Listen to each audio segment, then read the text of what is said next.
Hello అండి అందరికీ నేను మీ Bhargavi. Welcome back to our channel Bhargavi ముచ్చట్లు. నేను మొన్న షార్ట్ వీడియోలో చెప్పాను కదా వారాహి అమ్మవారికి పూజ చేసుకున్నాను అని. అయితే మనం వారాహి అమ్మవారికి కేవలం నవరాత్రుల్లో మాత్రమే కాదు మిగతా రోజుల్లో ఎప్పుడైనా సరే చేసుకోవచ్చు. 9 రోజులు పూజ చేసుకోవాలనుకునే వాళ్ళు నవరాత్రుల్లాగా మిగతా ఏ రోజుల్లో అయినా సరే ఏ తిథుల్లో అయినా సరే అమ్మవారికి పూజ అయితే చేసుకోవచ్చు.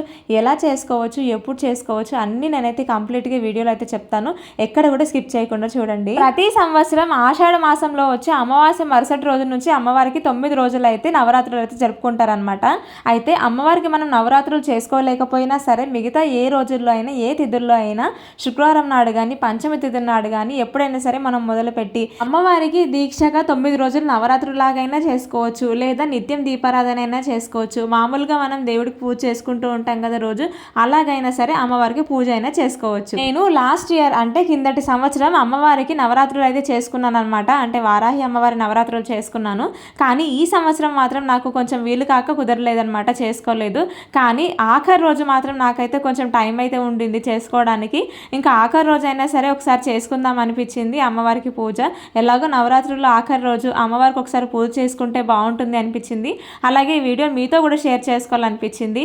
మీలో ఎవరైనా కూడా నేను చెప్పబోయేటువంటి సమస్యలతో ఉంటే కనుక అమ్మవారికి ఒకసారి పూజ అయితే చేసుకొని చూడండి, మార్పు మీరే గమనిస్తారు. నేను లాస్ట్ ఇయర్ అమ్మవారి నవరాత్రులు అయితే చేసుకున్నాను అనమాట. అయితే అమ్మవారి నవరాత్రులు చేసుకున్న తర్వాత అప్పటి నుంచి ఇప్పటి వరకు నేను ఎంత ధైర్యంగా ఉన్నానంటే నా ముందు ఏం జరిగినా నా వెనకాల ఏం జరిగినా అమ్మవారు అన్నీ తానే అయి చూసుకుంటుంది, నన్ను రక్షిస్తుంది, నన్ను కాపాడుతుందనే ధైర్యం మాత్రం నాకు అమ్మవారు అయితే ఇచ్చింది. భరించలేని కష్టాల్లో ఉన్నాము, తట్టుకోలేనంత బాధపడుతున్నాము, నరదిష్టి నరఘోష లాంటి వాటితో బాధపడుతున్నాము, లేదా డబ్బులు వేరే వాళ్ళకి ఇచ్చి మోసపోయాము, మా డబ్బులు మాకు తిరిగి రావట్లేదు, భూమి వివాదాల్లో చిక్కుకుపోయి ఉన్నాము, లేదా కోర్టు సమస్యల చుట్టూ తిరిగి అలసిపోతున్నాం, వాటన్నిటికీ కూడా పరిష్కారం దొరకట్లేదని అనుకునే వాళ్ళు మాత్రం ఖచ్చితంగా అమ్మవారికి ఒకసారి పూజ చేసుకొని చూడండి. సరే, పూజ విషయానికి వస్తే ఎలా చేసుకోవాలి, ఎప్పుడు చేసుకోవాలి ఇవన్నీ కూడా మీతో చెప్తాను. అయితే మనం అమ్మవారికి నవరాత్రులు చేసుకోవాలనుకున్నా, లేదా నిత్య దీపారాధన చేసుకోవాలనుకున్నా, లేదా మనం మామూలుగా ఒక దీక్షలాగా 41 రోజులు చేసుకోవాలనుకున్నా, ఎలాగైనా సరే ఇప్పుడు నేను ఈ వీడియోలో చూపించే విధంగా అయితే మీరు చేసుకోవచ్చు. 9 రోజులు నవరాత్రులాగా చేసుకోవాలనుకున్న వాళ్ళకి కానీ, లేదా 41 రోజుల పాటు మేము నిష్టగా దీక్షగా చేసుకుంటాం అనుకునే వాళ్ళకి కానీ నేనైతే కొన్ని అయితే ఇంపార్టెంట్ విషయాలు అయితే చెప్తాను. ఇక్కడ మనం ఏదైనా ఒక కోరిక కోరుకొని ఆ కోరిక నెరవేరాలని, లేదా ఒక కష్టం ఉంది మనకి దాని నుంచి మనం బయటపడాలి అని చెప్పేసి అమ్మవారికి 9 రోజులు నవరాత్రులాగా చేసుకుంటాము అనుకుంటే కనుక కొన్ని నియమాలు అయితే ఉంటాయి, వాటిని అయితే పాటించాలి. లేదు మేము నిత్యం దీపారాధన చేసుకుంటాము, మామూలుగానే మిగతా దేవుళ్ళ ఫోటోలకి ఇలాగైతే పూజ చేసుకుంటాము,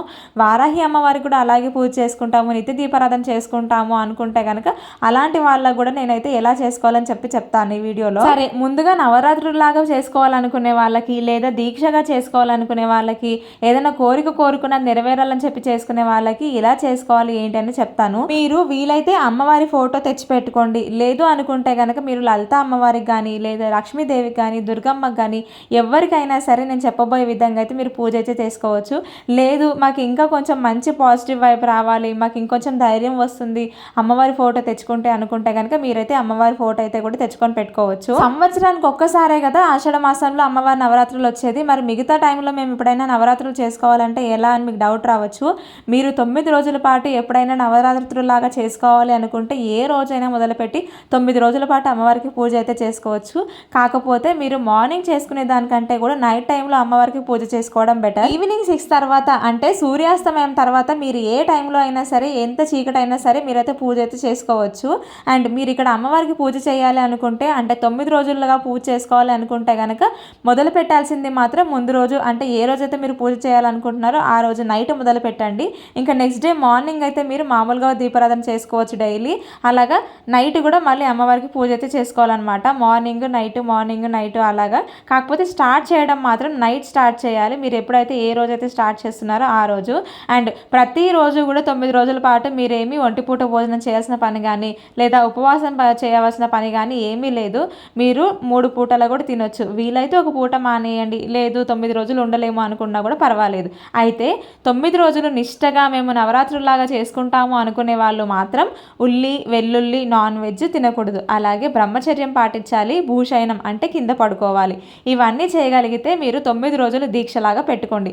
లేదు అనుకుంటే కనుక మామూలుగానే మీరు అమ్మవారి ఫోటో పెట్టుకొని, లేదా మీ ఇంట్లో ఉన్న ఏ దేవుడికైనా సరే అమ్మవారి పేరు చెప్పుకొని, అమ్మ నేను ఇలాంటి సమస్యతో బాధపడుతున్నాను, వారాహి అమ్మ అమ్మని ఇలాంటి సమస్యల నుంచి గట్టెక్కిచ్చే మార్గం చూపించు తల్లి అని చెప్పేసి మీరు దండం పెట్టుకోండి. అమ్మవారికి 9 రోజుల పాటు దీక్షగా చేసుకునే వాళ్ళు మాత్రం చిన్న పీటలాగా వేసుకొని, లేదా మీరు ఎక్కడైతే మీరు పూజా మందిరంలో ఉందో ఆ పూజా మందిరంలోని ఒక రెడ్ కలర్ క్లాత్ వేసి అమ్మవారి ఫోటో పెట్టుకొని ఆవాహన చేసినట్టు, అంటే ఆ అమ్మ మీ ఇంట్లోకి వస్తున్నట్టు, మీ ఇంట్లో వచ్చి కూర్చున్నట్టు, మీరు 9 రోజుల పాటు పూజ చేస్తున్నట్టు అన్నీ ఊహించుకొని పూజ అయితే చేసుకోండి. అలాగే మీకు చదవడం వస్తే కనుక అమ్మవారికి షోడశోపచార పూజ ఉంటుంది, మనకి ఆన్లైన్లో ఉంటుంది, లేదంటే నండూరి శ్రీనివాస్ గారి ఛానల్లో వీడియో అయితే ఉందన్నమాట. అక్కడైనా సరే మీరు డెమో పెట్టుకుని అయినా చేసుకోవచ్చు. లేదు అనుకుంటే మీకు అంత టైం లేదు మీకు ఎలాంటిది చదవడం రాదు, వేరే ఏ వీడియోలు చూస్తూ చేయడం రాదు అనుకుంటే కనుక నేను చెప్పబోయే విధంగా చేసుకోండి, సరిపోతుంది. మనకు చదవడం వచ్చినా రాకపోయినా, పెద్ద పెద్ద పూజలు చేయడం వచ్చినా రాకపోయినా ఇంట్లో అందరం సింపుల్గా పూజ చేసుకుంటూనే ఉంటాం కదా, అలాగే మనం వారాహి అమ్మవారికి కూడా పూజ చేసుకోవచ్చు. ఎలాగా అని అంటే ధూపం, దీపం, నైవేద్యం, అలాగే మంగళహారతి అంటే నీరాజనం, ఇంకా లాస్ట్ వచ్చేసి తాంబూలం, ఇలా పంచ ఉపచారాలతో కూడా మనం పూజ అయితే చేసుకోవచ్చు. అమ్మవారి పూజకి సంబంధించి మనకి ఏదైనా చదవడం వస్తే కనుక చదువుకోవచ్చు. లలిత సహస్రనామం కానీ, లేదా వారాహి నామాలు కానీ, అష్టోత్తరం కానీ, ఇలా ఏవైనా చదువుకోవచ్చు. లేదు మాకు ఇవేవీ చదవడం రాదు అనుకుంటే కనుక మీ మనసులో ఉన్న బాధను చెప్పుకొని, అమ్మ నేను ఇలాగ 9 రోజులు నీకు పూజ చేయాలనుకుంటున్నాను, నాకు ఇలాగ ఒక సమస్య ఉంది, దాన్ని గట్టెక్కించు తల్లి అని చెప్పేసి అని మీరు మనసులో కోరుకొని అమ్మవారి ఫోటో తెచ్చిపెట్టుకొని అమ్మకి ఇలాగా 9 రోజులు కనుక పూజ చేసుకొని చూడండి. 9 రోజులు పూజ చేసుకుంటాం సరే, మరి అమ్మవారికి నైవేద్యం పెట్టాలి కదా, ఏం పెట్టాలి అనే డౌట్ మీకు రావచ్చు. ఏం పెట్టాలి అని అంటే ఏదైనా సరే ఒకటి అన్నంతో వండిన నైవేద్యం అయితే పెట్టాలి ప్రతిరోజు ఖచ్చితంగా. ఒకరోజు పరమాన్నం కానీ, ఒకరోజు చక్కెర పొంగలి, ఒకరోజు పులిహోర, అలాగే ఏదైనా సరే రవ్వతో చేసింది కానీ, లేదా మిగతా ఏదైనా మనం స్వీట్స్ చేస్తూ ఉంటాం కదా, అలాంటివి పెట్టకుండా కేవలం బియ్యంతో మాత్రం చేసిందే, అంటే అన్నం వచ్చేలాగా, అలా పరమాన్నం కానీ, లేదంటే పాయసాన్నం కానీ, అది కూడా సేమియాలతో చేసిన స్వీట్ మాత్రం అస్సలు పెట్టకండి. ఇలా అన్నానికి సంబంధించిన ఒక నైవేద్యం, దాంతోపాటు చిలకడ దుంపలు అంటాం కదా మనం, రత్నపూరి గడ్డ అంటారు కొందరు, లేదంటే మనం స్వీట్ పొటాటో అంటాం, మనందరికీ తెలిసిందే, నేను వీడియో స్టార్టింగ్లో చూపించాను కదా. సో అవి కూడా పెట్టాలన్నమాట ప్రతిరోజు కూడా, కనీసం ఒక 2 అలాగ ఉడికించి పెట్టుకున్నా సరిపోతుంది. వీటన్నిటితో పాటు మనం పెట్టాల్సింది పానకం, బెల్లం పానకం అయితే చేసి పెట్టాలి అమ్మవారికి. మీ దగ్గర ఇంట్లో ఉంటే కనుక మీరు పొమోగ్రేనేట్ అంటే మనకి అనార్ ఉంటుంది కదా, దానిమ్మ పండు, అదైనా కూడా అమ్మవారికి పెట్టుకోవచ్చు. అయితే రోజు మార్నింగ్ ఈవినింగ్ పూజ చేయాలా అంటే మీరు మొదలుపెట్టిన రోజు మాత్రం నైటే పూజ చేసుకోవాలి. నెక్స్ట్ డే మార్నింగ్ ఈవినింగ్ 2 పూటలు చేసుకుంటే సరిపోతుంది. మార్నింగ్ జస్ట్ మనం దీపారాధన చేసేసి అమ్మవారికి పూజ చేసుకోవచ్చు. అంటే రోజు నిత్యం కూడా మనం ఇంట్లో దేవుడి దగ్గర పూజ చేసుకుంటాం కదా సింపుల్గా, అలాగా పూజ అయితే చేసుకోవచ్చు. అండ్ ఈవినింగ్ వచ్చేసి మీకు టైం ఉంటే కనుక అమ్మవారు 12 నామాలు ఉంటాయి, అవి నేను ఇక్కడ స్క్రీన్ మీద ఇస్తాను, లేదంటే మనకి ఇంటర్నెట్లో కూడా దొరుకుతాయి. వారాహి అమ్మ 12 నామాలు అని టైప్ చేస్తే వచ్చేస్తుంది, అవి చదువుకోండి పూజలో. అలాగే వీలైతే కనుక మీకు వారాహి అష్టోత్తర శతనామావళి ఉంటుంది, అది చదువుకోండి. అండ్ దాంతోపాటు నేను ఇక్కడ ఇంకో మంత్రం ఇస్తాను, ఆ మంత్రాన్ని కూడా మీరు రోజు 21 సార్లు మీరు బయటికి వెళ్ళే ముందు, అంటే ఇంట్లో నుంచి బయటికి వెళ్ళే ముందు 21 సార్లు జపించుకొని, లేదా అమ్మవారి ముందు కూర్చొని చదువుకొని వెళ్ళండి, అంతా మంచి జరుగుతుంది. నవరాత్రుల్లాగా చేసుకోవాలి అనుకునే వాళ్ళు నవరాత్రుల్లాగా 9 రోజులు పూజ అయిపోయిన తర్వాత ఇంకా ఆఖరి రోజు అమ్మవారిని కదిపేసి ఉద్వాసన చెప్పేసిన తర్వాత ఇంకా మిగతా రోజుల్లో కూడా అమ్మవారి ఫోటోని మన పూజా మందిరంలో పెట్టుకొని నిత్యం దీపారాధన చేసుకోవచ్చు. చాలా సింపుల్గా, చాలా ఈజీగా, ఎలాంటి హంగులు ఆర్భాటాలు లేకుండా, ఎలాంటి హడావిడి లేకుండా, ఎలాంటి భయం లేకుండా మీరైతే అమ్మవారి పూజ అయితే చేసుకోవచ్చు. కానీ ఈ 9 రోజులు కూడా చాలా నిష్టగా, నియమ నిష్టలతో ఉండాలి. సరే మేము అలాగే 9 రోజులు అమ్మవారికి నవరాత్రులాగా చేసుకోలేము, మామూలుగా అమ్మవారి ఫోటో తెచ్చిపెట్టుకొని రోజు కూడా మేము దీపారాధన చేసుకోవాలనుకుంటున్నాము అని అనుకునే వాళ్ళు నిత్యం మీరు మిగతా దేవుళ్ళకి, అంటే మీ ఇంట్లో ఉన్న దేవుడి పటాలకి ఎలాగైతే పూజ అయితే చేసుకుంటారో అలాగే అమ్మవారికి పూజ అయితే చేసుకోవచ్చు. కాకపోతే విగ్రహాన్ని మాత్రం తెచ్చుకోకండి, విగ్రహాన్ని తెచ్చుకుంటే మనం ఎక్కువగా పూజ చేయాల్సి ఉంటుంది, అంత శక్తి మనకు ఉండదు. కాబట్టి ఒకరోజు చేసినా చేయకపోయినా ఫోటో ఉంటేనే బెటర్, అందుకని చెప్పేసి నేను విగ్రహం గురించి చెప్పట్లేదు. అందుకే నేను కూడా ఎక్కువగా మా ఇంట్లో విగ్రహాలు అయితే ఏం పెట్టుకోలేను. నవరాత్రులా చేసుకోకపోయినా, లేదా నవరాత్రులు కంప్లీట్ అయిపోయిన తర్వాత అయినా సరే మేము నిత్యం అమ్మవారికి పూజ చేసుకోవాలనుకుంటున్నాం అనుకుంటే కనుక నేను ఇక్కడ చూపిస్తున్న విధంగా వారాహి ద్వాదశ నామాలని ఉంటాయి. ఈ 12 నామాలు కూడా మీరు నిత్యం కూడా పూజలో మీరు చదువుకోవచ్చు. అమ్మ కరుణా కటాక్షాలన్నీ మన మీద ఉంటాయి. అలాగే వజ్రఘోషం శ్రీ వారాహిదేవే నమః అనే ఈ మంత్రాన్ని కూడా మీరు రోజు 21 సార్లు జపించి బయటికి వెళ్ళినట్టయితే కనుక మీకు శత్రుపీడలు, శత్రు బాధలు, అలాగే మీకు నరదిష్టి, నరఘోష లాంటివి ఏవైనా ఉంటే గనక అన్ని పటాపంచలైపోతాయి. అమ్మవారు ఎల్లప్పుడూ మీ వెంటే మీ వెనకాలే ఉండి రక్షిస్తుంది. అండ్ ఇక్కడ అమ్మవారికి సంబంధించిన అష్టోత్తరం అయితే చేసుకుంటున్నాను అనమాట. అంటే నేను వారాహి నవరాత్రుల్లో ఆఖరి రోజు పూజ చేసుకున్నాను కదా, ఆ రోజు అమ్మవారికి 12 నామాలు చదువుకున్నాను, అలాగే అష్టోత్తరం చేసుకున్నాను. దాంతోపాటు వజ్రఘోషం శ్రీ వారాహిదేవి నమః అనే ఈ మంత్రాన్ని 21 సార్లు చదువుకొని అమ్మవారికి పంచోపచార పూజ అంటే ముందుగా ధూపం, దీపం, నైవేద్యం, అలాగే మనము కర్పూరంతో మనం హారతి ఇస్తాం కదా, హారతి ఇచ్చేసి అమ్మవారికి తమలపాకు ఉంటే తమలపాకు, లేదంటే అక్షంతలు వేసి మనమైతే అమ్మవారికి తాంబూలం అయితే ఇవ్వాలి. ఇలాగా నేను చెప్పినట్టుగానే 9 రోజులు చేయాలనుకుంటే 9 రోజులు చేసుకోండి. లేదు మేము అమ్మవారి ఫోటో తెచ్చిపెట్టుకొని నిత్యం కూడా మిగతా దేవులతో పాటు అమ్మవారి కూడా పూజ చేసుకుంటాం అనుకుంటే కనుక అలాగైనా చేసుకోండి.